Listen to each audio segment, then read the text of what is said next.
네, 언제였지? 토요일에. 네, 토요일에 선생님 제가 격주로 가거든요. 원래 학원은. 지금 이제 준사범이라서. 준사범이에요. 아, 준사범인데 개뿔도 모르는데 준사범이라서 걱정이 준사범이지만 준사범 배운다고 해서 뭐 갑자기 내가 아닌 사람이 되는 건 아니죠. 그만큼 더 공부해야죠. 그만큼 더 노력해야 되고. 근데 그러니까 배우는 것만 배우고 배운 거를 토대로 평소에 계속 막 떠봐야 되는데 솔직히 말하면 그럴 만한 시간은 없더라고요. 그러니까 배우기만 배우고 숙제만 겨우 하고 약간 그런 상황이죠. 근데 뭐 과정은 무사히 끝날 것 같아요. 원래는 영국에 돌아가면 준사범 못하겠구나라고 생각했는데 코로나 때문에 준사범을 여기서 하게 된 거죠. 준사범은 6개월이라서 네, 과제만 빨리빨리 하면. 근데 여전히 늦어지고 있죠, 근데. 그래서 준사범 과정은 무사히 끝낼 수 있을 것 같아요. 물론 자격증을 받겠죠. 과제를 무사히 내고 자격증을 무사히 웬만하면 무사히 받을 텐데 그 이후로 혼자 꾸준히 더 공부해야죠. 제가 배운 걸 가지고. 기존에 있는 도안들도 많이 떠보고. 저는 궁금한 게 일본은 옷 디자인하는 것처럼 사람의 사이즈 치수를 가지고 이렇게 제도를 하거든요. 근데 영문도안에서는 그걸 어떻게 계산을 해서 어떻게 수식을 계산해서 뽑아내는지 그게 되게 궁금하더라고요. 보그 니팅은 일본식은 정말 딱 계산에 의해서 수식에 의해서 계산법도 따로 있고요. 그렇게 해서 모든 걸 다 구해내죠, 값을. 네, 앞으로 계속 끝이 없죠. 앞으로 계속 더 공부해야죠. 근데 공부할수록 재밌어요. 네, 재밌어서 전 좋아요. 제가 이거 선생님 샵에서 손모아 장갑? 요새는 벙어리 장갑이라는 말을 안 쓰잖아요. 그게 그쵸. 저희 때는 다 벙어리 장갑이라고 불렀죠. 난 벙어리 장갑도 근데 그게 장애인 비하 발언일 수 있다. 이래갖고 지금은 손모아 장갑이라고 말을 많이 한대요. 여기 또한 저 선생님이 이거 그림도 그리셨어요. 원래는 이제 요렇게 생긴 걸 뜨려고 했었던 거예요. 요 떠내려가는 방식이 되게 독특하더라고요. 얘는 토원 미튼이라고 요 손끝에서 시작해서 이렇게 손목까지 떠내려가는 그런 방식이에요. 그러니까 양말의 끝처럼 이렇게 모아진 끝에서 이렇게 시작을 하는 건데 원통으로 뜨는 건데 막혀있는 모아진 거를 코를 잡는 방법이 왜냐하면 이렇게 원통으로 막혀서 시작하려면 진짜 적은 숫자에서 시작을 해야 되는데 그냥 원통으로 큰 거에서 코를 잡아서 시작하는 건 상관이 없지만 이렇게 막아진 형태에서면 진짜 작은 거 있잖아요. 뭐 몇 코에서 시작할까? 3코? 4코? 이렇게 진짜 작은 걸로 해서 이렇게 늘려나가는 방식으로 하면 얼마나 하기가 힘들겠어요. 그죠? 생각해봐요. 힘들 것 같죠? 그래서 이렇게 막혀진 형태의 원통을 뜨기 위한 적절한 코 잡는 방법이 있어요. 이렇게 막힌 가방, 니트 가방인데 밑바닥이 이렇게 막혀있잖아요. 일자로 코를 잡지만 거기 이렇게 막혀있잖아요. 거기서 양쪽으로 이렇게 올라가는데 그게 원통인데 사실은 떠놓고 나면 이렇게 사각처럼 되는 그런 가방 같은 거 뜰 때도 한번 배워봤었고 저희 선생님한테 양말 수업 받을 때도 그걸 배웠었는데 장갑을 뜨면 얘가 원통으로 돌아가잖아요. 그러면 무늬 배수를 맞춰야만 이게 이렇게 자연스럽게 동그랗게 돌아갈 거 아니에요. 옷에서도 그렇고. 근데 저는 이런 무늬를 만났을 때 사람마다 혹은 인형마다 이 원통의 코수가 다를 텐데 이걸 어떻게 모든 거에 다 적용시켜서 균일하게 나올 수 있을까? 배수가 맞지 않으면 여기는 여기서 시작해서 뭐 중간에 엉뚱하게 딱 끝나고 그러면 안 예쁠 거 아니에요. 이 양쪽이 맞아야 될 거 아니에요. 중심을 하나를 잡고 양쪽으로. 근데 이게 모든 다른 사람들의 사이즈에도 똑같이 적용할 수 있으려면 그렇게 해서 안정적으로 이게 나오려면 그래서 저도 그거를 언제 생각했냐면 이거요. 레이스 보디수트 뜰 때. 그렇잖아요. 인형마다 사이즈마다 치수들이 다 다른데 이 레이스 무늬를 어떻게 원통으로 균일하게 넣을 것인가. 이렇게 했을 때 저는 그래 경계선을 만들자. 경계선을 만들어서 거기서부터 끊자. 이 장갑도 말하자면 그렇게 한 거죠. 이게 제가 갖고 있는 굉장히 오래된 박물관에서나 볼 법한 그런 옛날 장갑 뜨는 방식이에요. 근데 그 장갑들도 결국은 양쪽 옆으로 이렇게 경계선을 세웠어요. 이런 거 볼 때 뭘 느껴요? 사람의 생각이 결국은 거기서 거기구나. 아니 물론 정말 획기적으로 뭔가를 다른 걸 찾아낼 수도 있겠죠. 전체적으로.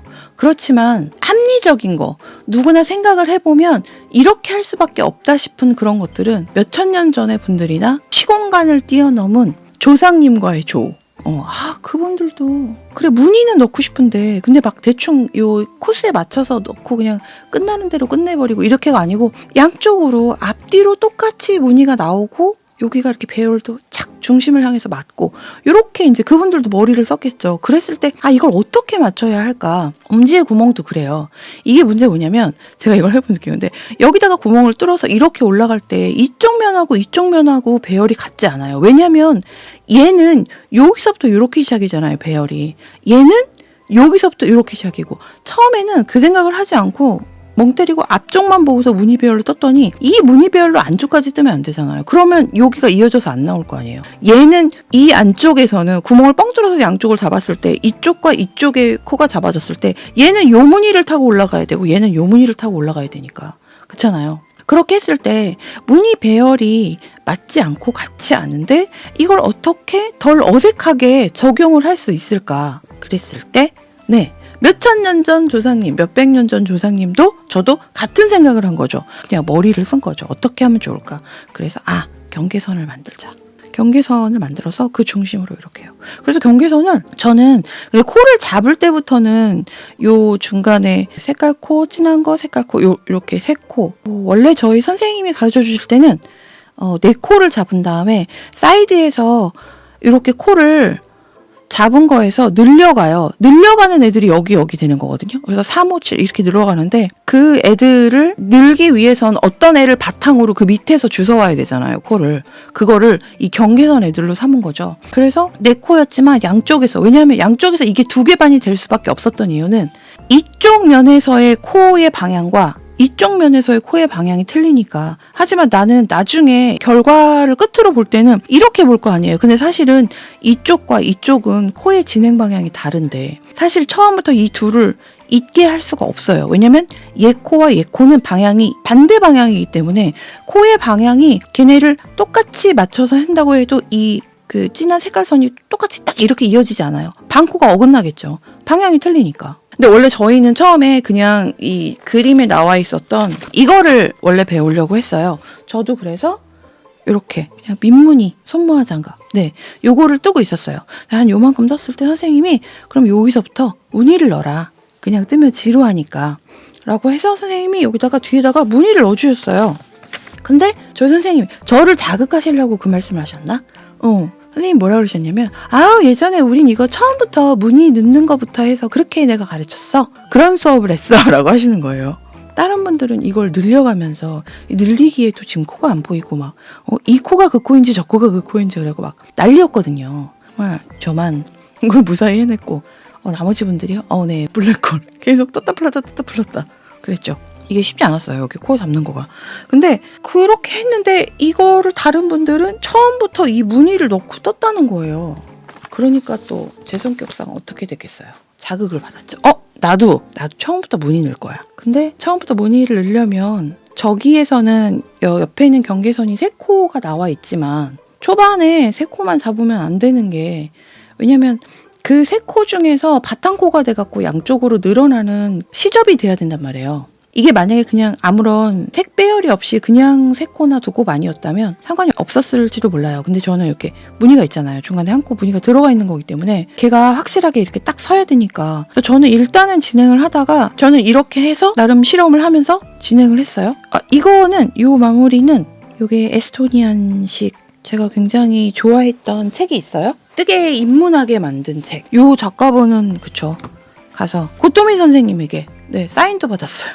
저번에 키오사토 갔을 때 거기 오거나이저 중에 한 분이 이 고토미 선생님이셨는데 저희 선생님하고도 아시더라고요. 그래서 선생님한테 부탁드려갖고 쭈뼛쭈뼛 가서 안녕하세요 고토미 선생님 하면서 이 책을 딱 내밀면서 제가 이 책 때문에 뜨개를 시작했습니다 이러면서 보여드리고 진짜 뜨개 개뿔도 아무것도 모르는데 어느 날 서점에서 이 책을 보고 이 표지가 너무 마음에 들어서 그러니까 표지 이 핸드 워머의 색감도 마음에 들고 거기에 이렇게 꽂혀져 있는 그리고 요런 이 장면 같은 거 그래서 이런 생무늬 뜨기 너무 멋있다. 저걸 떠봐야겠다. 그래갖고 무작정 이 책을 사서 인터넷에서 검색해서 바늘도 사고 실도 사고 그래갖고 무작정 이걸 떴어요. 맨 처음부터. 고생을 많이 했지만 이걸 떴을 때의 감상은 진짜 고생을 많이 했죠. 아무것도 모르는데 실 데려가는 방법도 모르고. 근데 다행히 실 데려가는 방법을 몰라도 뜰 수 있을 정도로 문이 간격이 다 또이또이잖아요. 얘는 한 코씩 건너가면서. 그쵸. 생문이 안 해본 사람은 실을 맨 처음에 섞을 때만 해도 실을 도대체 어떻게 껴야 되는 거야 라고 고민하게 되잖아요.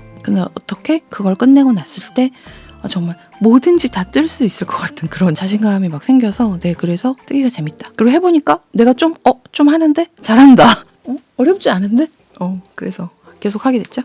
그래서 이 마무리를 이거 코 잡는 방법의 이름이 따로 있던데 여기 보면 키우누 비치.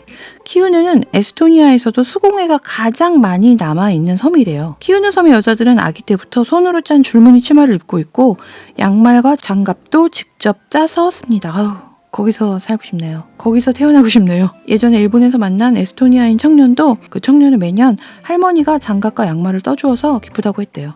비치란 원형 나무통에 둘러진 테를 가리키는 말이래요. 이렇게 도드라지 이렇게 튀어나온 거 있잖아요. 네, 그래서 세로 코 사이에 가로로 삥 둘러진 체인 스티치 같은 부분 요거요. 네, 여기 나무통에 테가 떠오르는데 그래서 요거를 키우누 비치.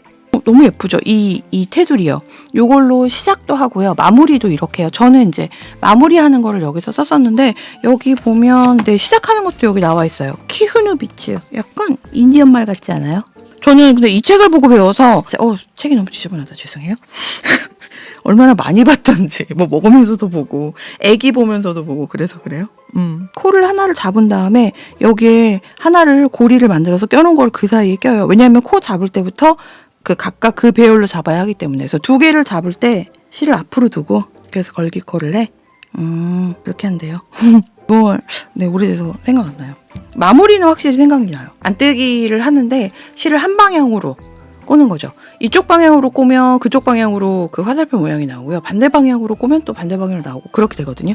선생님이 이제 요거는 에스토니안식이고 요 끝에 거는 라트비안식이라고 하셨는데 전 이거는 제가 이번에 처음 해봐갖고 제대로 나온 건지 잘 모르겠어요. 나중에 선생님한테 가서 여쭤보려고요. 근데 이거를 하면서도 되게 시도를 나름 해본 게 이게 겉뜨기 한 단, 안뜨기 한 단, 겉뜬 단인데 색깔을 바꿔가면서 뜨지만요. 그럴 때 실을 앞으로 두고 그냥 일반적으로 건너가게 하는 방식으로 마무리를 해봤고요. 얘는 한 번 안뜨기를 뜨고 다시 뒤로 보내고 또 다른 걸 안뜨기를 뜨고 뒤로 보내고 이렇게 방식을 달리해서 했는데 제 생각엔 약간 이거가 맞는 것 같은데 얘는 건너간 실이 되게 도드라지게 보여서요. 물론 어떤 색을 선택하느냐에 따라서 그렇겠지만 제가 지금 이걸 빨아갖고 아직 조금 덜 마르긴 했는데 털이 네, 정말 동물 한 마리 나오는 줄 알았어요. 빠는데. 그리고 정말 웃긴 게 이게 두 개의 차이는 제가 무늬를 여기에서 에스토니안식 요거 테두리 돌릴 때 요 방향으로 하고 한 반대 방향으로도 하나를 더 했거든요. 그래갖고 여기 하나가 더 추가가 돼 있어서 제가 두 개를 보면서 요게 맨 먼저 뜬 거고 요게 다음번에 뜬 거예요. 근데 얘는 시작 부분을 막대 바늘 5개로 해갖고 떴어요. 그리고 얘는 그냥 시작부터 그냥 줄바늘로 섰어요. 늘리는 데가 물론 불편하긴 하지만 못할 정도는 아니더라고요. 저는 줄바늘이 훨씬 편해서 줄바늘로 그냥 했는데 그랬더니 사실 얘가 무늬가 더 길어요 지금. 왜냐면 얘에 비해서 너무 짧아서 장력이 줄바늘로 했더니 장력이 훨씬 더 세게 나온 거죠. 타이트하게. 그래서 얘도 나물바늘로 여기까지만 썼거든요. 그리고 나서 줄바늘로 여전히 하기는 했는데 아무튼 바로 연이어 떴음에도 두 개의 장력이 다르게 나왔죠. 근데 제가 그냥 그 바늘 사이즈와 요 실 굵기로 해서 이걸 했는데 제가 바늘을 그렇게 2.75를 썼어요. 그렇게 굵은 걸 선택한 게 아니라서. 그래서 바늘 사이즈는 2.75 뭐 나쁘진 않은데 좀 더 굵은 걸 해도 될 것 같아요. 그렇게 했을 때 제가 보니까 딱 여름이 사이즈가 나와서 그냥 그대로 쭉 진행을 했던 거죠. 네, 지금 다른 사이즈도 떠보고 싶어서